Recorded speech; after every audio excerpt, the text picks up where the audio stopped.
Good morning, afternoon, or night.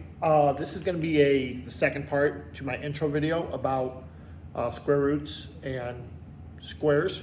So what we got to do is, knowing what we know about how to solve a square root or how to solve a exponent, that gets us through into using it in more complex equations. Because doesn't math, no matter what we've been doing, it always builds on each other, right? You learn how to add, then you learn how to multiply. You learn how to multiply, then you know how to do this, that, and the other, right? And it builds on each other. So if I gave you this left problem right here, x squared equals 16, how might we get x by itself?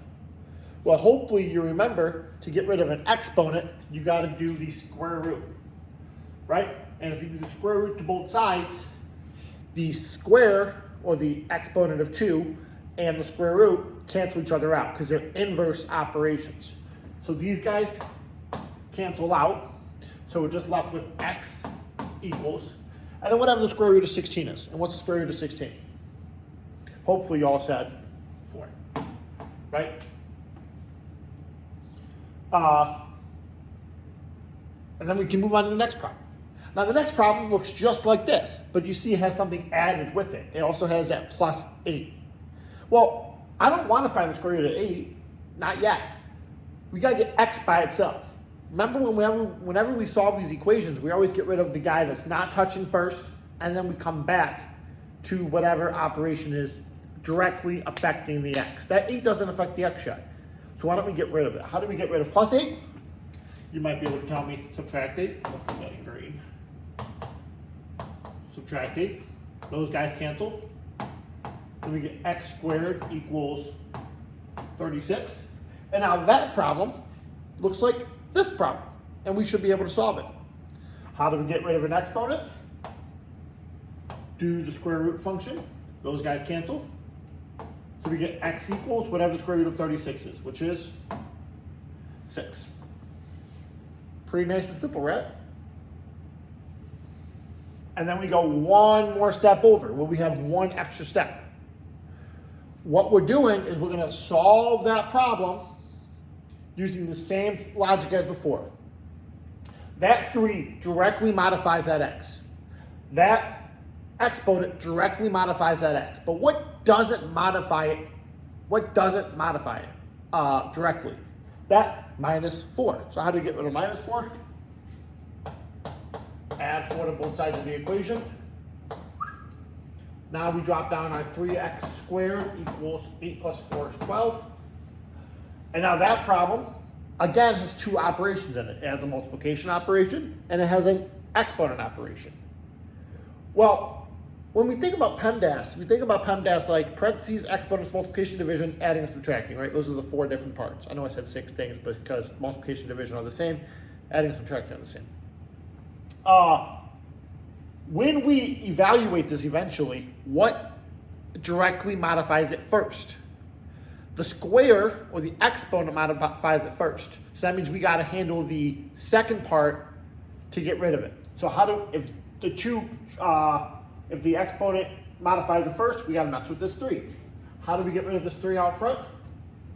Divide both sides by 3. Those guys cancel. That's the beauty of it.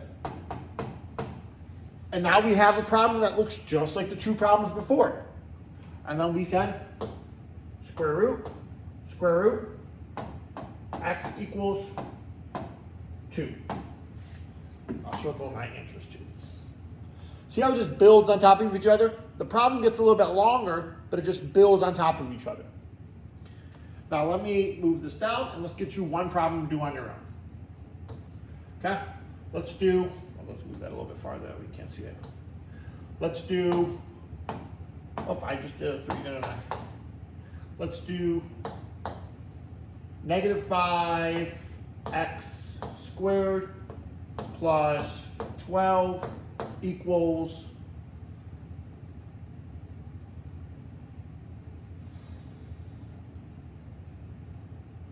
I gotta think of a problem in my head, so I apologize for my blunders. Cool, let's try that. Take a second, try to solve it on your own. Now, if you solve it on your own, the first thing modifying it is the square, and then the product in front, and then the 12. Well, we want to work backwards to get x by itself. So I'm going to get rid of this minus 12. So we get negative 5x squared equals negative 45. Now, like I said, the exponent modifies the first. So if we work backwards to get x by itself, we got to get rid of this negative 5 out front. Divide both sides by negative 5. Don't forget, not only are we trying to get rid of the 5s, we're trying to get rid of the negative signs too. X squared equals 9. Again, because 45 divided by 5 is 9. Negative divided by negative is positive. And then, easy peasy, find the square root of both sides. X equals 3. Very beautiful. So that's how you simplify equations with exponents. I will see you soon. Bye-bye.